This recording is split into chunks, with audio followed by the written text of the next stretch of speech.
My husband started treating me like a stranger, avoiding conversations, and staying out late. One day, he accidentally left his email open. A drafted message read, "I'll be free soon. She's almost given up." Shaking, I replied, "Surprise. I gave up months ago." That night, he came home to an empty closet, an empty bank account, and a letter that simply read, "Enjoy your freedom." I'm not even sure where to begin. I guess I'm just going to tell this exactly how it happened. No sugarcoating. No trying to make myself look better. Just the truth. Because I think some of you out there might need to hear it. Maybe someone is living in the same fog I was in. My name doesn't matter, really. Let's just say I'm a 37-year-old woman who thought she had it all figured out. Married for 12 years. 2 kids. A decent house in the Chicago suburbs. A husband who used to laugh with me, touch my back when I cooked dinner, and sit beside me on the couch instead of across the room. Mark wasn't always distant.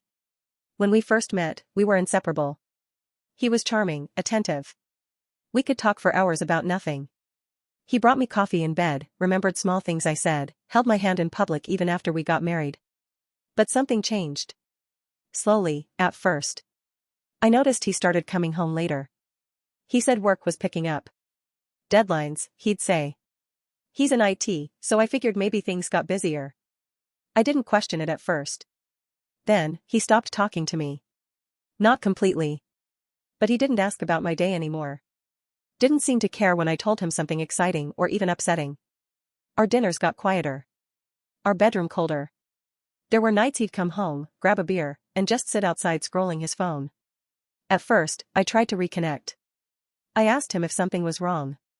He always said no. Just tired. Work stress. He'd say I was overthinking.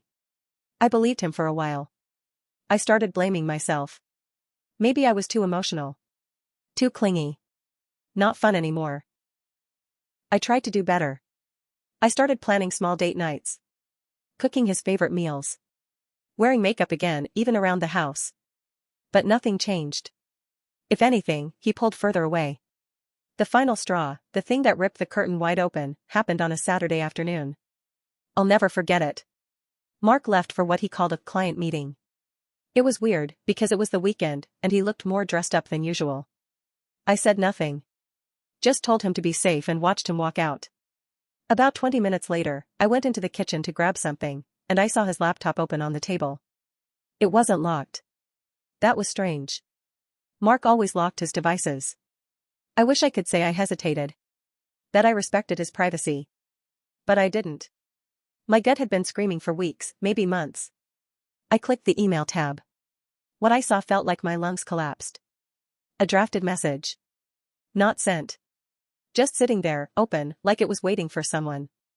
It said, "I'll be free soon. She's almost given up."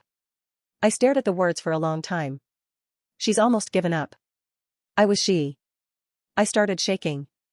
Not crying, not yelling. Just shaking. That kind of tremble that starts in your chest and spreads everywhere. My teeth were clenched so tight I thought I'd break a molar. I kept staring at the sentence.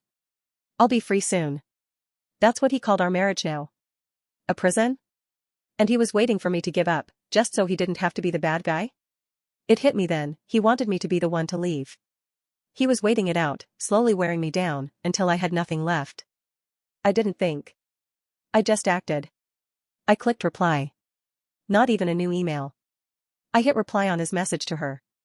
And I typed, "Surprise. I gave up months ago." And I hit send. No dramatic speech. No paragraph. Just that. I closed the laptop. My hands were still shaking. My heart felt like it was being punched from the inside. I didn't cry. I didn't scream. I walked upstairs, pulled out a suitcase, and started packing. Clothes first. Then documents. Jewelry. Kids' favorite things.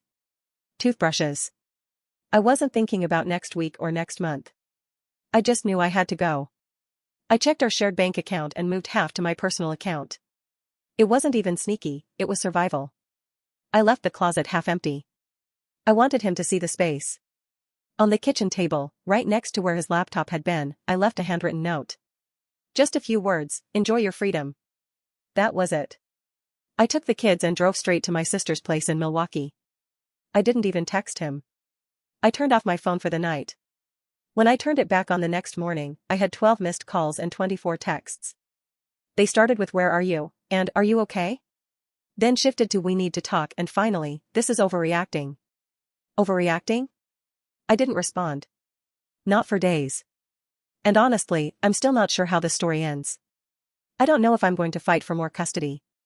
I don't know if I'll move back to Chicago or stay here. I don't know what kind of man he's going to be during this divorce. I don't even know if he's still with her. All I know is that I spent too long trying to fix a marriage that one of us had already left. I thought if I worked harder, loved more, tried better, I could bring him back. But the truth is, I never lost him. He walked away. He was just too much of a coward to close the door. So I did it for him. After I left, I stayed at my sister's for the first week.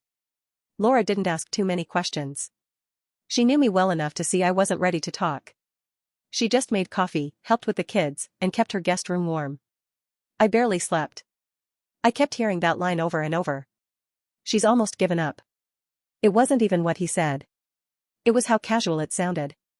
Like I was some project halfway out the door. Like I was a burden being slowly lifted. 3 days after I left, Mark showed up at Laura's. I didn't even know how he found the address. I hadn't told him. He must have looked up her location through some old documents or emails. My phone started ringing, and when I looked out the front window, there he was. Standing outside in the driveway like someone had dropped him off. I told Laura not to open the door. But she did anyway. He looked ruined. Eyes bloodshot. Unshaven. He was wearing the hoodie I got him last Christmas, the one he never wore. He held a small overnight bag in one hand, like he was planning to stay or something. I stepped out. Told him not to wake the kids. Told him to get off the porch. He started talking fast. "Please, I need to explain." "There's nothing to explain. It's not what you think," I cut him off. "So you didn't write the email? You didn't call our marriage a prison? You weren't planning your exit behind my back?" Silence. He looked down. His voice dropped. "I didn't mean it like that." I was confused. I laughed. I laughed right in his face. "Confused? That's your line?" Then he said something I didn't expect. I broke it off with her. That caught me off guard. "She doesn't matter," he continued. "It was stupid. I made a mistake." I could feel Laura standing behind me, ready to step in if I needed her. But I wasn't scared. I was just tired. "You broke it off after I found out," I said. "Not before. If I hadn't seen that email, you'd still be sneaking around." He tried to say something else, but I held up my hand. "No. You lost your chance to explain. This isn't your house anymore. These aren't your weekends anymore. You gave that up the moment you started planning your escape." I didn't yell. I didn't cry. I just turned and went back inside. Laura shut the door behind me.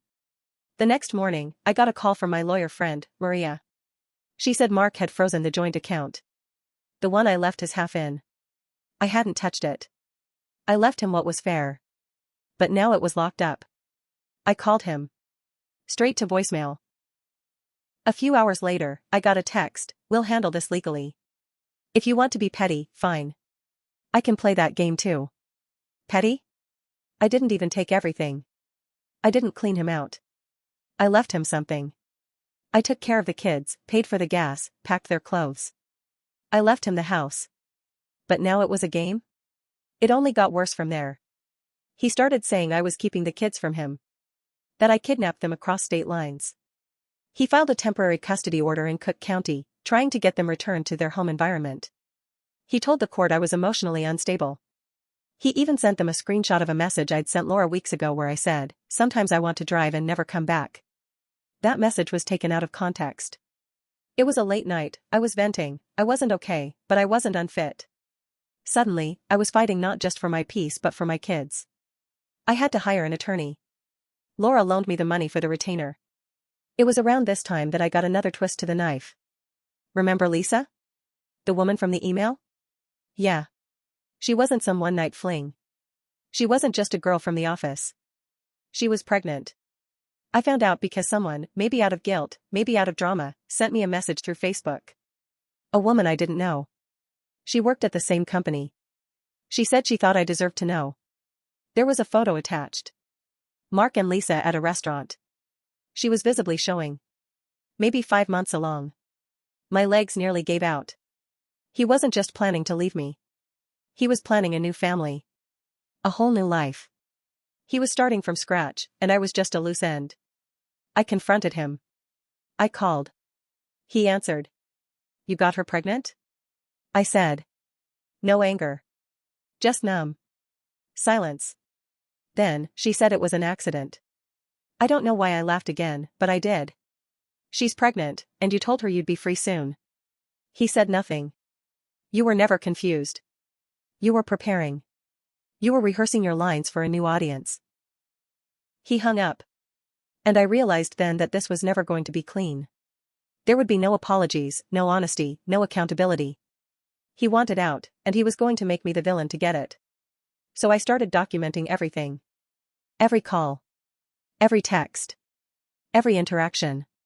I got copies of our financial records, photos of the kids' routines, records of doctor visits, school events, anything that proved I was the primary parent. Because now, this wasn't just heartbreak. It was war. And I wasn't going to lose. I thought the pregnancy was the worst of it. That I'd already been blindsided as badly as one person could be. But I was wrong. Because betrayal doesn't always come in one big explosion. Sometimes it comes in waves, each one a little colder, a little harder to breathe through. 3 weeks after the court stuff started, I was sitting at Laura's kitchen table, sorting school papers for the kids. Jake had an art project due, and Emily needed help with her reading log. It was a normal day, or what counts as normal when your life is burning down. Then the doorbell rang. Laura was upstairs with the kids, so I answered. There was a woman at the door. Late 30s maybe. Nice coat. Nervous eyes. Hi, are you Sarah? I nodded, immediately on edge. I know this is strange. I'm sorry for just showing up. But I think we need to talk. It's about Mark. I stepped outside and closed the door behind me. Turns out, she wasn't just anyone. Her name was Alyssa. She used to date Mark, back in college. They were serious. Engaged, even. Until he cheated on her with a coworker and ghosted her 6 months before the wedding. She said she found me because a mutual friend sent her my post. I hadn't put it online, but apparently, someone else had copied it and posted it to a private support group. And she recognized the pattern. Alyssa said, he does this. This exact thing. He pushes women to the edge so they'll walk first. Then he plays the victim. Tells everyone she was unstable, emotional, impossible to please. I didn't say anything. I just stared. Then she pulled something out of her bag. Photos. Of Mark. With another woman. Not Lisa. Not her. A third one. Different cities. Different dates. Overlapping timelines. She looked at me, real quiet, and said, he's been doing this for years. She wasn't trying to hurt me. She looked heartbroken too. Like maybe she was still trying to believe it wasn't true. But the photos, man. There was no denying it. Mark didn't just cheat once. Or twice. This wasn't a midlife crisis. This was a pattern. He hunts escape routes. Always. And when things start to feel too real, too close, he pulls away and looks for the next open door. I thanked her. She left her number, just in case I ever needed a witness for court or someone to talk to. That night, after the kids went to bed, I sat on the edge of the guest bed in Laura's house and sobbed harder than I ever have in my life. Not because I missed him. Not because I wanted him back. But because I realized I never really knew him. I spent 12 years building a life with a stranger. Then the twist came. Again. About a week later, Mark filed a motion in court. He was seeking full custody. Not joint. Full. His petition said I was emotionally unwell, had moved the kids out of state without consent, and was actively endangering their mental health by badmouthing their father. He submitted evidence. Screenshots of texts between me and friends. Me venting. Me using words like hate and worthless to describe how I was feeling. He even submitted a screenshot of Emily's drawing, one where she had drawn our family as just me, her, and Jake. He claimed I was turning the kids against him. And then, get this, he subpoenaed Laura. My sister. He wanted her to testify that I was unstable. That I had broken down crying in front of the kids. That I'd left them alone in her living room while I locked myself in the bathroom. And here's the worst part, Laura was subpoenaed. But she didn't fold. She told the truth. That yes, I'd cried. That yes, I'd locked the door for 10 minutes because I needed to breathe. But she also said I cooked their meals, helped with homework, read bedtime stories. That I was present. That I never badmouthed him in front of the kids. The court didn't side with him. Not that time. But now I knew what kind of war he was willing to wage. It wasn't just about divorce. Or custody. It was about ruin. He wanted to destroy me. And I was going to fight back. Carefully. Legally. With every receipt I had. And then, just when I thought I had my footing again, a letter came in the mail. From Mark's employer. Not to me. To the court. Turns out, he was under investigation for misuse of company equipment. Apparently, some of those emails he sent, some of those romantic and explicit ones, were from his work account. He had been using his position, his laptop, and sometimes even company time to communicate with multiple women. His employer was trying to protect their name. But they submitted the letter with a full breakdown of his activity log. That letter landed right in the hands of my attorney. Now the tables were starting to turn. But I still don't know how it ends. I don't know how far he'll go. Or what other secrets are buried. But I do know this, I'm not scared of him anymore. The court date was set for a Friday morning. I didn't sleep the night before.